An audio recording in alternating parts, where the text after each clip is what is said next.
ইয়াসির রেগে মেগে কিছু বলতে যাবে, কথা কেড়ে নিল সে। আমি জানি আপনি কি বলবেন। স্ত্রী হতে এসেছো? না, আসিনি। ওই দিন আমার কপাল কেটে যাওয়ায় আপনি আমায় ঔষধ লাগিয়ে দিয়েছিলেন না, সেটা শোধ করতে এসেছি। তুষি আবার কারো ঋণ রাখে না। ইয়াসির তপ্ত কণ্ঠে বলল। তোমার বাজে কথা শোনার সময় আমার নেই। যেতে বলেছি, চুপচাপ বের হও। আউট। কর্কশ ওই চিৎকারে বুকের গতি লাফিয়ে উঠল তুষির, কিন্তু হার তো মানা যাবে না। ওকে সাহস এনে বলল। ঠিক আছে, দেবেন না তো? আমি তাহলে আপনার মাকে ডেকে আনি। ইয়াসির বিহব্বল হয়ে বলল। মানে তুমি কি আমাকে ব্ল্যাকমেল করছো? তুষির কণ্ঠে সরল জেদ। ওসব মিল অমিল জানি না, আমি ঔষধ লাগাবো ব্যাস। হয় লাগাতে দিন, না হলে যাচ্ছি আমি। ও যেতে নিলেই তার হুড়ো করে হাতটা টেনে ধরল ইয়াসির। অমনি এক ঝটকা বাতাসে বক্ষ কোষগুলো দুলে উঠল তুষির। মনে পড়ল সেই সকালের কথা, ইয়াসিরের ওই হাতটা টেনে বুকের ওপর ফেলে দেওয়ার দৃশ্য। কিন্তু হাই, ওসব কি আর হয়? তুষি মুখ ফিরিয়ে চাইতে হাতটা আবারও ছেড়ে দিল ইয়াসির। গলা খাকারি দিয়ে বলল। ঠিক আছে, আমি রাজি। তুষির চেহারায় চাঁদ উঠেছে, চোখের কোণে ঠিকরে আসা জ্যোৎস্না।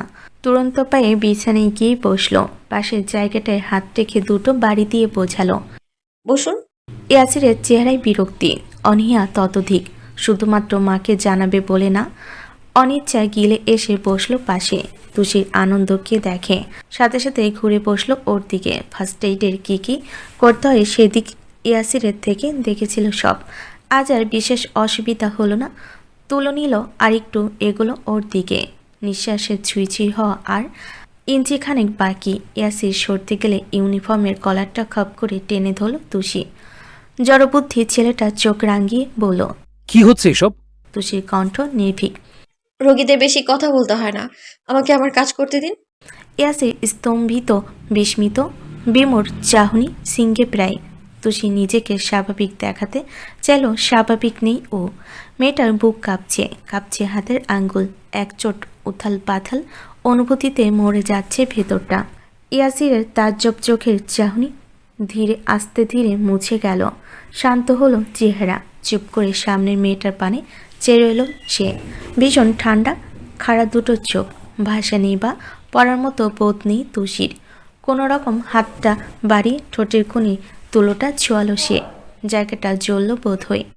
ইয়াসির ইস বলে শব্দ করল একটু। তুষি উদ্বিগ্ন হয়ে বলল। লাগলো? ভুর গুটিয়ে দুপাশে মাথা নাড়ল ইয়াসির। তুষিতাও ফু দিল। জটকার মতো উড়ে আসা শীতল ওই স্বল্প হাওয়ায় চোখ বুজে মুখ ঘুরিয়ে নিল ইয়াসির। তুষির ভেতরে উন্মাদনা চাপা দিতে চাইছে, চেষ্টা সবটুকুনি খাটাচ্ছে নিজেকে সংযত রাখার আশায়। ঠোঁট থেকে তার হাতটা এরপর নেমে এলো বুকে। বোতাম খুলে ঠিক বাঁ পাশের জায়গাটা থেকে ইউনিফর্মটা সরালো।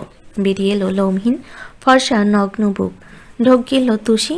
তুলো ছুঁয়ে মাথা নামিয়ে ফু দিল একই রকম। ইয়াসির আরও শক্ত হয়ে গেল। হাত মুঠো করে চেয়ে রইল আরেক দিকে।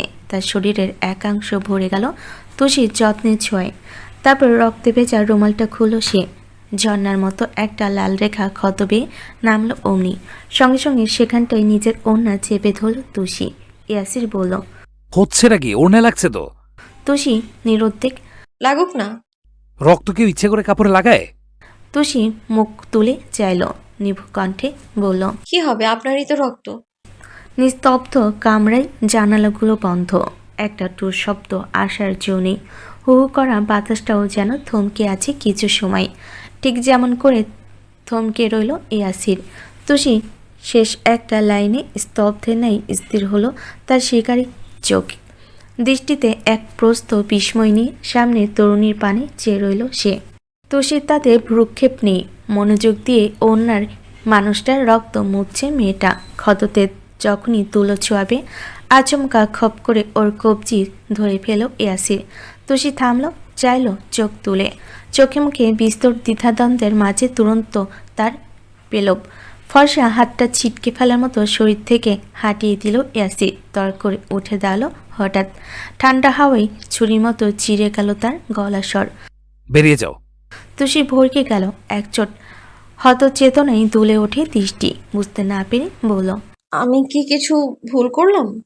ইয়াসিরের চোখের মনি বরফে নাই ফ্যাকাশে, চাহনি সুস্থির। শক্ত মুখে শুধু ঠকিল একটু, আগের চেয়েও কঠিন স্বরে বলল। তোমাকে আমি যেতে বলেছি। তুষি বুঝলো না কিছু। এই তো ভালো ছিল মানুষটা, হঠাৎ কি হলো? তার বিভ্রমের মাঝেই ঝট করে কোনোটা টান মেরে দাঁড় করালো ইয়াসির। তবে ফার্স্ট এইডের বক্সটা পড়ে গেল মেঝেতে, ভেতরে জিনিসপত্র চলো দিক বিদিক। তুষি চমকে গেল, বুক কাঁপলো, হতভম্ব চোখ সরাসরি পৌঁছালো মানুষটার দৃষ্টিতে।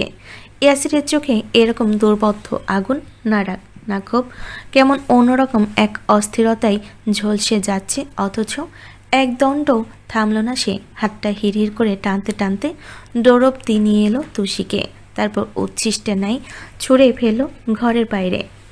থুবড়ে পড়তে পড়তে দেওয়াল ধরে নিজেকে সামলে তুষি, হতবাক চোখে ফিরে যায় পেছনে।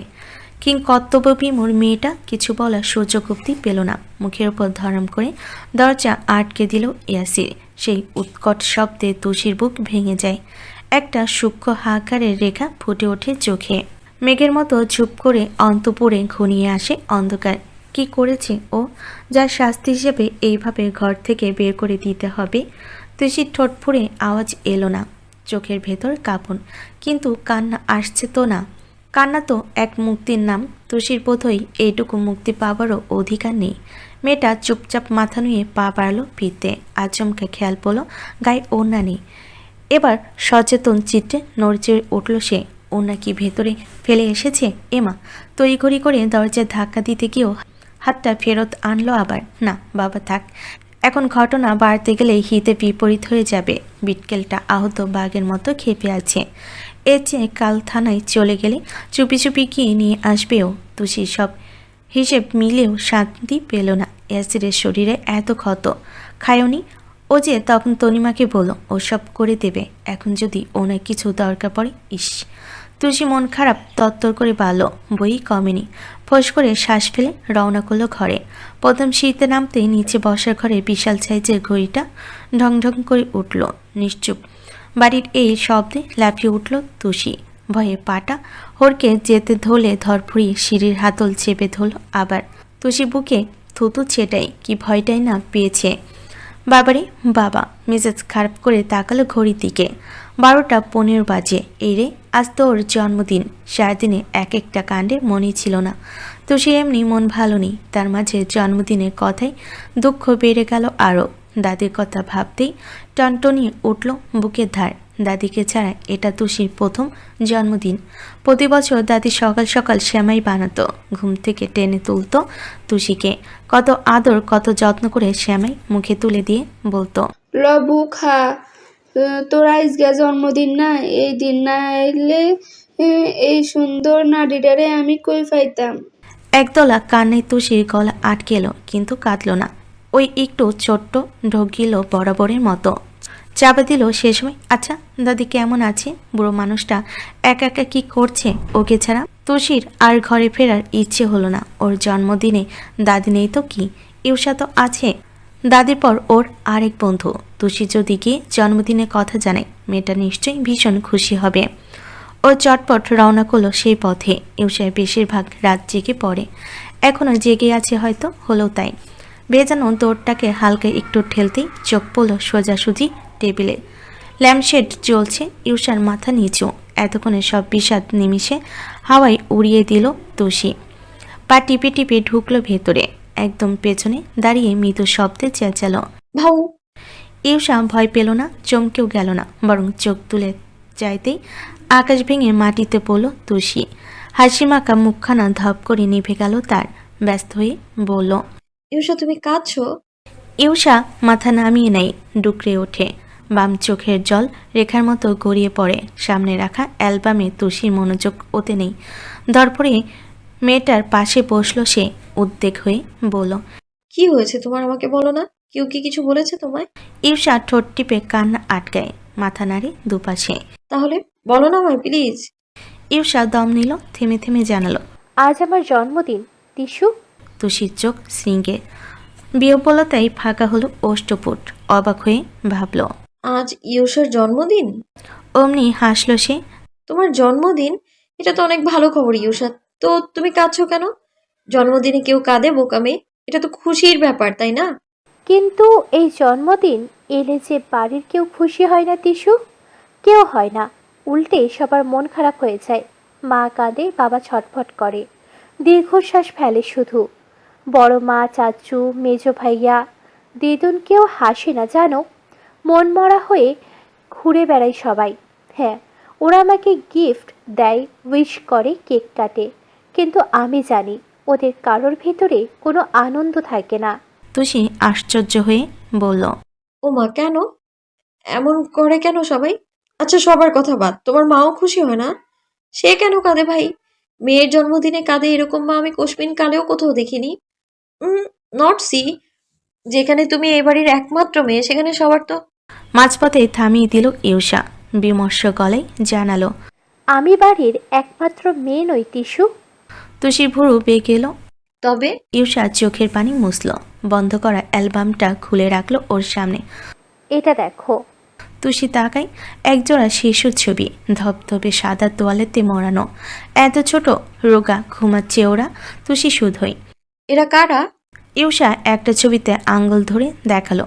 এটা আমি, আর এটা আমার বোন, আমার যমজ বোন। তুষির চোখের হোঁচট খেলো। ছবিটা আরো ভালো করে দেখলো এবার, বিশদ কৌতূহল নিয়ে বলল, যমজ, কিন্তু চেহারা মিল নেই যে। দুটো বাবু তো আলাদা, একজন একটু ফর্সা আরেক। ইউষা ক্লান্ত কণ্ঠে বলল, যমজ মানেই সবসময় চেহারা এক হয় না টিসু। যমজ অনেক রকমের হয়, তবে সবথেকে প্রধান দুটো ধরন হচ্ছে আইডেন্টিক্যাল টুইন্স আর একটা নন আইডেন্টিক্যাল টুইন্স। আইডেন্টিক্যাল টুইন্স মানে হলো যাদের জন্ম একসাথে, ডিএনএ, একই ডিএনএ, একই চেহারা, গলার স্বর, রক্তের গ্রুপ, এমনকি চোখের রংটাও প্রায় এক হয়, যাদের দেখলে সহজে বাইরের কেউ আলাদা করতে পারে না। আর নন আইডেন্টিক্যালস মানে আমরা, মানে আমি আর আমার বোন, যাদের জন্ম একই সময় হলেও চেহারা আলাদা, হয়তো আমাদের বাকি সবও আলাদা, কে জানে। ইউষা উদাস চিত্রে দীর্ঘশ্বাস ফেলল তুষি। কিন্তু আরেকটা বাবু কোথায়? এবারে আসা থেকে তো একবারও দেখিনি। মেয়েটার চোখ ফের ভিজে উঠল, জড়িয়ে এলো কণ্ঠস্বর। ও নেই, চুরি হয়ে গেছে। সাথে ঝরঝর করে কেঁদে ফেলল ইউষা, থেমে থেমে বলল, আমার ওর জন্য খুব খারাপ লাগে জানো তুষি, ও তো আমার বোন বলো, আমার মা তো ওরও মা, অথচ ও আমাদের কারোর কাছে নেই। হয়তো ও আমাদের চেনেও না, জানেও না এই পৃথিবীতে ওর একটা পরিবার আছে, যেখানে ওর মা ওর জন্য সবসময় কাঁদে, দুঃখ পায়। ও থাকুক না থাকুক, কেক বানাই ওর জন্য। আমার মাকে তোমার ভালো লাগে না, তাই না তুষি? কিন্তু মা এরকম ছিল না, বড় মা বলেছিল। মা খুব মিশুকে, ভালো মানুষ ছিল, কিন্তু ওই ঘটনার পর মা মানসিকভাবে সুস্থ নেই। সন্তানহারা মা কখনো ভালো থাকে বলো? খুব কাঁদে, ছটফট করে আড়ালে। দিদুন বলেছিল আমরা প্রি ম্যাচুরিটি বেবি ছিলাম। যখন প্রথমবার ওটি থেকে বের করা হয়, তখন ওই ছবিটা অয়ন ভাইয়া তুলেছিল। আর এটা আমাদের দুজনের একসাথে প্রথম আর শেষ মুহূর্ত। ওর সাথে আমার হয়তো কোনোদিন দেখা হবে না, কোনোদিন জানাও হবে না ও কেমন দেখতে হয়েছে। আচ্ছা, ও এখন কি করছে বলো তো তুষি? যারা ওকে চুরি করেছে ওরা নিশ্চয়ই ওকে কোথাও একটা বেচে দিয়েছে, তাই না? নাকি ও বেঁচেও নেই? ইউষার কান্নার গতি পাল, হা হুতাশ করে বলল, আমার জন্মদিন ভালো লাগে না তুষি। আমার জন্মদিন মানে তো ওরও জন্মদিন, বলো? ওর তো আজ থাকার কথা ছিল এখানে। এই ঘর তো আমাদের দুজনার হতো, আমরা একই সাথে থাকতাম, ঘুমাতাম, গল্প করতাম। আমার সুখগুলো ভাগাভাগি করার জন্য ওকে যখন রাখা হলো না, তখন জন্মদিন চাই না, আমার চাই না। তুষি ধরফর করে ইউষার মাথাটা এনে চেপে ধরল বুকে, গায়ে পিঠে হাত বুলিয়ে বলল, কেঁদো না ইউষা, সব ঠিক হয়ে যাবে, দেখো সব ঠিক হয়ে যাবে। বুক থেকে মুখটা তুলে এনে মেয়েটার চোখ মুছিয়ে দিল তুষি। পৃথিবী কি অদ্ভুত নিয়ম, আজ ওদের তিনটে মানুষের জন্মদিন একই দিনে পড়ল। ইউষা নিজেকে সামলেছে, চোখ মুখ ডুলে ঠিকঠাক হয়ে বসার মাঝে টুম করে শব্দ হলো ফোনে। তুষির নজর আপনা আপনি পৌঁছে গেল স্ক্রিনে। ইউষা নিজেই বলল, আমার বন্ধুরা জন্মদিনের উইশ করছে বোধহয়, করুককে, ভালো লাগছে না। ইউষা মানে তুষি জানে, বলল, এমন করতে নেই। ওরা তো ভালোবাসে তোমায়। বন্ধুদের ব্যাপার-স্যাপার নিয়ে এরকম অবহেলা করলে ওরা কষ্ট পাবে তো। ঈর্ষা নাক কুচকালো। ভালোবাসি না ছাই। বাবার টাকা থাকলে ওরকম ভালো সবাই বাসে। আর এসব বন্ধু বান্ধব কষ্ট পেলে আমার কি? আমার তো একেবারে মনের মতো বন্ধু আছে একজন, এই যে তুষি রানী। তুষি হেসে ফেল। ঈর্ষা অনীহা চিত্রে ফোন তুলল হাতে। অনেকগুলো মেসেজ পেরিয়ে চোখ আটকে গেল অয়নের নামটায়। তাড়াহুড়ো করে ইনবক্সে মিলল সে। Happy birthday little girl. ঈর্ষার কান্না ভেজা মুখটায় অমনি পূর্ণিমার আলো ছুটল। লালচে ঠোঁট আপনা আপনি সরে এলো দুপাশে। তুষি বলল, কি লিখেছে? অয়ন ভাইয়া উইশ করেছেন।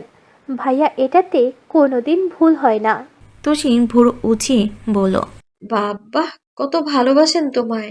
তারপর এক টুকরোর দীর্ঘশ্বাস ফেলল সে। বুকটা কেমন হু হু করে উঠল। মলিন চোখে ভাবল, আর আমার জন্মদিন? আমার জন্মদিন তো বিটকেলটা জানেই না। এই দুনিয়ায় আমাকে উইশ করার কেউ নেই। সূর্য তখন আকাশের কিনারেই এসে দাঁড়িয়েছে। হালকা কমলা আলোয় পরিষ্কার চারপাশ। নরম রোদের তাপ গিয়ে ঠিকরেছে বস্তির টিনের চালে। 7টা বাজতে না বাজতেই নিত্যদিনের মতো কলপারে একটা লম্বা লাইন আজও লেগে গেল। একটু পর বড় কলসিটা কোমরে নিয়ে আস্তে ধীরে এসে দাঁড়ালেন হাসনা। গত 2-3 মাসে বেশ শুকিয়েছে পোড়া চেহারার অবস্থা করুন। আগের চেয়েও শীর্ণ হয়েছে শরীর। অবসন্ন চোখ মুখ দেখে বোঝা যায় কত রাত যেন ঘুমননি তিনি। হাসনাকে দেখে সবাই একযোগে তাকালো। সিরিয়াল দিতে দিতে বিরক্ত হওয়া মুখগুলোই বদল এলো অমনি। মাহফুজা বেগম সবার সামনে ছিলেন লাইনের। বালতিটা প্রায় অর্ধেক ভরেছে, অথচ সেটাকে টেনে সরিয়ে দিয়ে বলেন, লন খালা, আপনি আগে পানি লন। হাসনা কিছু বলতে গিয়েও পারলেন না। কেসে উঠলেন খুব খুব করে। রীতিমতো মাথা বুক ধরিয়ে দেওয়া কাশি। তিন্নির মা বলল, আপনার জ্বর আইসছে, অহনো কমে নাই চাচি? আঁচলে মুখ চেপেই দুপাশে মাথা নাড়ল হাসনা। উত্তর না।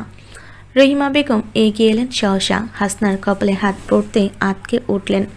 আর্তনাদ করে বলেন, ও আল্লাহ, কি জ্বর! এই শরীরে পানি নিতে আইছেন কেন? হাসনা রুগ্ন ভাঙ্গা গলায় বলেন, তয় কেডা নিব? আমার তুষি তো আর নাই এখানে।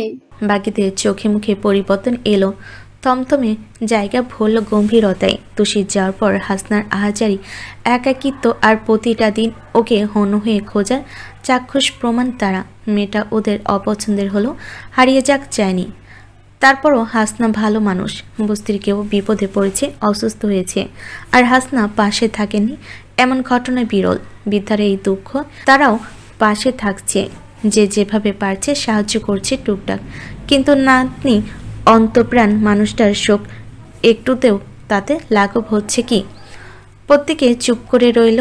তিন্নির মায়ের জিভ তেতে উঠল। খুব রুক্ষ ভাষায় বললেন, না আর আইব না। আপনি হুদা ওরে খুইজা মরতাছেন আর নিজের শরীরটাও খারাপ বানাইতাছেন। আরে বাপ, গেলেন তো টিন গো কথা হইন না। থানায় লাভ কিছু হইল? তুষির মতো মাইয়ারে কি কোনোদিন থানার বড়বাবু বিয়ে করতে পারে? এটা কি কোনোদিন সম্ভব? হাসনার চোখ ভিজে যায়। অসহায় কণ্ঠে বলেন, তাইলে আমার নাতিনটা কই গেল? ও কই গেল গো? ও ও তো আমারে সাইডা কোথাও কোনোদিন থাহে না। ওই দিন কি আর আছে চাচি? মাইয়া মানুষ বড় হইলে পাকনা গজায়, তুষিরও গজাইছে। শুনেন, হয় ওই মাইয়া কারোর লগে ভাগছে, আর না হইলে কোনো মানুষের পকেট কাটছে, গিয়া ধরা পইরা হাজত খাটতাছে। আপনি ওর আশা ছাইরা দেন তো। হাসনার বুক কেঁপে উঠল জেলের কথা শুনে। একবার তো থানায় দিন পার করে এসেছিল মেয়েটা, আবার কি কিন্তু কোন থানায়? আর কতদিন কোথায় কোথায় খুঁজবেন ওকে? দুর্বলতা আর চিন্তায় বৃদ্ধার মাথা চক্কর কাটে। ঢলে পড়তে গেলেই ধরপড় করে ধরে ফেলেন রহিমা। কি হইল খালা? শরীর খারাপ লাগে? তিনি মা দুপাশে মাথা নাড়লেন, হতাশ কণ্ঠে বলেন, আপনারে দেখলে আমার খারাপ লাগে চাচি। নাতনির লেগা দিন দুনিয়া চুলাই উঠাইছেন, কই কই ঘুরেন সারাদিন, কাজ কাইম ফালাইয়া রাস্তাঘাট খুঁজেন। আরে বাপ, ও আইলে এই 2 মাসে আইতো, আর কিছু না হইলেও ফোন মোবাইল করতো। ওর কাছে তো মোবাইল আছে, কিন্তু করে নাই। অহন ওর চিন্তা থুইয়া নিজের একটু যত্ন লন। রহিমা ধমকালেন, আহা, তুমি থামবা। দেখতেছো অসুস্থ মানুষ, তার মধ্যেই এসব বাইকা পেঁচাল। তুমি তোমার বালতি লইয়া বলতি ভুইরা যাও হেনতে। তিন্নির মা মুখ বাঁকালেন। যাইতেছি, তোমার লাগে দরদ একটু বেশিই। আমার বাপ এত পীড়িত নাই। কলপারের একপাশে কেটে কুটে রাখা ছেটে রাখা গাছটা ছিল। রহিমা, আসিয়া আরও একজন মিলে হাসনাকে ধরে ধরে বসালেন সেখানে। আসিয়া মাথার তালুতে পানি দিলেন, কাপড় দিয়ে বাতাস করতে করতে বলেন, খালা, শুনতে খারাপ লাগলেও তিন্নির মার কথায় কিন্তু ভুল নাই। একবার ভাইবা দেখেন, তুষি তো হারাই যাওয়ার মাইয়া না। রাস্তাঘাটে ও যেমনি চলে, যেই বেডা মানুষের মতো চালন ওরে কাবু করা সহজ কাম না। আমার মনে হয় ও নিজ থেকেই পালাইছে। রহিমা বলেন, কি যে কও তুমি? ও কারো লগে পালাইব? পোলাগো লগে প্রেম কইরা ভাগার মাইয়া কি হয়? ওই হিসেবে আশপাশ দিয়েও যায়। ওরে কিছু কইলে উল্টা 10টা গালি দিত। আমার মনে হয় ওর কোনো বিপদ হইছে, নাইলে হয়তো পারে। তিন্নির মার পরের কথাটাই ঠিক, ও কোনো হালতে আছে। তৃতীয়জন বলেন। হাসনান নিঃশ্বাস থেমে আসে এ কথায়, সবেগে হাতটা চেপে ধরে বলেন, ও কথা কও না, আমারে বুড়ে আমি চিনি। ও আমারে থুইয়া যাইবে না। আমার মন বলতেছে ও আইব, আবার আইব আমার কাছে। বলতে বলতে চোখের জল ছেড়ে দিলেন বৃদ্ধা। ভেতরটা ব্যথায় মুচড়াচ্ছে। আজ তুষির জন্মদিন, পুরোপুরি বিষের কোঠায় পা রাখত মেয়েটা। ইস, কোথায় গেল ও? বাপ মা ছাড়া বড় হওয়া মেয়েটা, যার পাতে কোনোদিন হাসনা নিজের যোগ্যতায় একটু মাংস দিতেও পারেনি না, কখনো ওকে একটা ভালো জামা পরাতে পেরেছেন। যখন যা দিয়েছেন মেয়েটা সোনামুখ করে নিয়েছে। কখনো বলেনি, দাদি আমার এটা চাই ওটা চাই। হায়রে, আজকের এই দিনে মেয়েটা ভালো কিছু কি পাচ্ছে? ওর মুখে একটু পাশ দেওয়ার মতো কেউ আছে তো? সকালে তুষি যখন ঘুম ভাঙল বাড়িময়, তখন বিরিয়ানির কড়া ঘ্রাণ মোমো করে ঘুরছে। ও তড়া করে উঠে বসলো, নাক টেনে বড় শ্বাস নিয়ে ভাবল, বিরিয়ানি? হুকুক, কি গন্ধ মাইরি! খিদে একেবারে হেড অব্দি কাম করে যাচ্ছে। আবার উল্টোপাল্টা ইংরেজি শুরু করলে তুষি? তুষি চট করে পাশ ফিরল। ইউষা একাত থেকে ওকাত ফিরে শুয়েছে। অমনি সতর্ক চোখে গোটা ঘর দেখল সে। এ বাবা, ও কি রাতে ইউষার ঘরে ঘুমিয়ে পড়েছিল? হায়রে সর্বনাশ! ওই খচ্চরে মহিলা দেখলে তো বাড়ি মাথায় তুলবে। শুধু শুধু বকা খাবে ইউষা। তুষি তাড়াহুড়ো করে বিছানা থেকে নামলো। এক পা বাড়ানোর আগেই ঘরে ঢুকলেন রেহনুমা। ইউষা উঠে। তুষির সামনে পড়তে থমকালেন তিনি। কতটুকু অসম্পূর্ণ রইল। মসৃণ কপালে ভাঁজ ফেলে বলেন, এ কি, তুমি এ ঘরে কি করছো? ইউষার ঘুম শেষ। মায়ের কণ্ঠ শুনে ধরফর করে উঠে বসলো অমনি। রেহনুমা ওকে শুধালেন। ও কি কাল এখানে ঘুমিয়েছিল? ইউষা মাথা নাড়ল। রেহনুমা কিছু বলবেন পূর্বে দাপুটে গলার জবাব দিল তুষি। হ্যাঁ, ঘুমিয়েছি। কেন, কি হয়েছে তাতে? বিস্ফোরিত চোখে তাকালেন তিনি। তোমাকে আমি জিজ্ঞেস করিনি বেয়াদব মেয়ে, এক ফোঁটা আদব কায়দা নেই।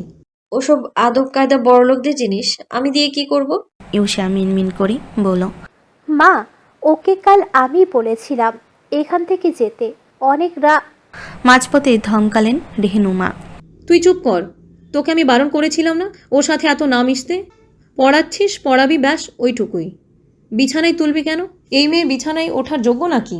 মা, ইউষা চেঁচানোটা রেহনুমার গায়ে নিলেন না। সামান্যতম বদলালো না মুখ চোখ।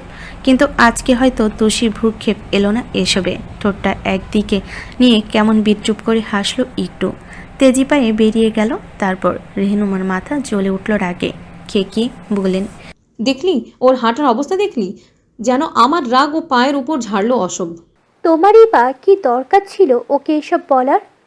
সব সময় ওর সাথে এমন করো কেন তুমি? তোকে এত কথা বলতে হবে না, চুপচাপ তৈরি হয়ে নিচে আয়, সবাই অপেক্ষা করছে। ইউষা ঠোঁট টিপে বসে রইল। মেয়ের ফোলা ফোলা মুখটা দেখে এতক্ষণে হাসলেন রেহনুমা। কাছে এসে মাথায় হাত বুলিয়ে বলেন, আজ আমার মেয়ের জন্মদিন, দেখতে দেখতে কত বড় হয়ে গেলি রে মা। এই তো সেদিন ওটি রুমে একটা তোয়ালে মোড়ানো বাবু নার্স আমার চোখের সামনে ধরে বললেন, আপনার মেয়ে। দিন কত তাড়াতাড়ি যায়।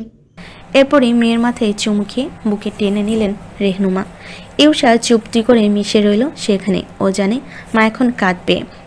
এই যে শেষ দিকে মায়ের গলা ধরে এসেছে, ওইটুকু লুকোতেই মা ওকে বুকে জড়িয়ে নিলেন। ইউষার ভেতরটা কুকিয়ে উঠল নীরব এক বেদনায়। দুহাত দিয়ে মায়ের কোমর জড়িয়ে রাখলো। কারো মুখে কথা নেই, শুধু চোখের কোণে নিস্তব্ধ এক ব্যথা, যা চাইলেও কাউকে দেখানো যায় না। ঘরের ভেতরে মামের মমতা ভরা ওই দৃশ্যটা পর্দার ফাঁক গলে চেয়ে চেয়ে দেখল তুষি। ইউষা কি সুন্দর মায়ের আদর খাচ্ছে, ওর বুকে নিয়ে নিরন্তর মাথা, পিঠে হাত বোলাচ্ছেন রেহনুমা। বিমর্ষ চিত্তে ঢোক গিলল তুষি, নিজের হাতটা তুলে মাথায় রাখলো, নিজের চুলে বোলালো দুবার, বিড়বিড় করে বলল, শুভ জন্মদিন তুষি। দেখতে দেখতে কত বড় হয়ে গেলি তুই। এই তো সেদিন জন্মালি, দুনিয়ায় এলি, কিন্তু আমাকে পেলি না। আজ আমি থাকলে তোর জীবনটাও তো অন্যরকম হতো বল। কপালটা এত পোড়া কেন তোর? তুষির নিরস মন নিচে এসে ভালো হয়ে গেল। গোটা বাড়ি ফুল দিয়ে সাজানো হচ্ছে দেখে। গোটা বাড়ি বসার ঘরে একটা ফার্নিচারও নেই, সব সরিয়ে বিশাল এক জায়গা বের করা হয়েছে। সদর গেটটাও ইউশেপ করে ফুল দিয়ে সাজাচ্ছে কয়েকজন। সাইফুল আজ অফিসে যাননি, শওকত বসে থাকলেন না ঘরে। দুভাই মিলে এটা ওটা নিয়ে ছোটাছুটি করছেন। রান্নাঘর থেকে শব্দ আসছে অনেক, ওখানেও নিশ্চয়ই আয়োজনের কমতি নেই। তুষি নিচে থেকেই এসবের কারণ বুঝে নিল। আজ ইউষার জন্মদিন তো তাই, কিন্তু বেহায়া চোখ জোড়া ঘুরে ফিরে ভিন্ন কাউকে খুঁজল সে। খুব ফর্সা শক্ত একটা মুখ, যেখানে মিষ্টি কথা নেই, এক ফোঁটা নম্রতা নেই, তাও তুষি খুঁজল।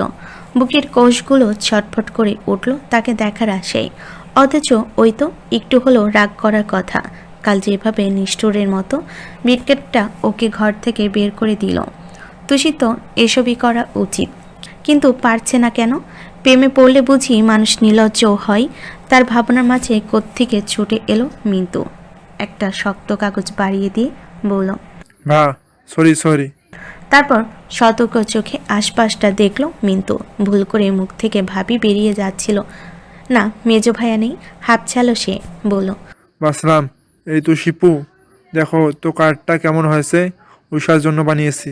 তুষি সাগ্রহে হাতে নেয়। কার্ডের ভেতরে একটা কার্টুন আঁকা, মেয়েটার মাথা 6-7টা চুলগুল কুড়ালের মতো, দাঁত কপাটি ঠোঁট থেকে বেরিয়ে এসেছে। নিচে লেখা হ্যাপি বার্থডে রাক্ষসী।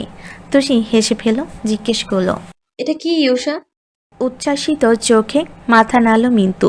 বলল, ওকে আমার চোখে এমনই দেখতে কেমন হয়েছে বলো। তুষি ঠোঁট চেপে হাসছে, বলল, তাও সুন্দর। ইউ আর টোলেন বয়। আরে ওটা ট্যালেন্ট, আমার কথাটা ট্যালেন্ট। এত শক্ত কথা আমার মুখে আসে না। আচ্ছা যাকগে, আমি এখন যাই, লুকিয়ে রাখি। ও যখন গিফট সে পাগল হয়ে যাবে তখন দেব। তারপর যা একটু লুক দেবে না আমাকে, তারাও করতে পারে, মজা হবে না? উত্তরের অপেক্ষাও ছেলেটা করল না, তুরন্ত পায়ে চলে গেল দৌড়ে। ছোটখাটো ছেলেটার দিকে চেয়ে চেয়ে তুষির হাসিটা মুছে গেল হঠাৎ। বিদীর্ণ দীর্ঘশ্বাসের ঝুলি ঠিকে এলো বুক হতে। ইস, আজ যদি ওরও একটা ভাই থাকতো। ভাই তো দূর, ওর জন্য সৃষ্টিকর্তা কাউকেই রাখলেন না। কিন্তু আজকাল তুষির মন একদিকে খেয়ে হারিয়ে ফেলছে। ভুল করে স্বপ্নের রাজ্যে এনে বসিয়েছে একজনকে, ইয়াসির। কিন্তু মেয়েটা জানে ইয়াসিরের মনে কোথাও ও নেই। ইয়াসির ভাবেও না ওকে নিয়ে, ভাববেই বা কেন? কোথায় সে আকাশের চাঁদ, আর তুষি মাটিতে দাঁড়িয়ে থাকা সামান্য বামন। ওদিকে হাত বাড়ানোর সাধ্য ওর আছে?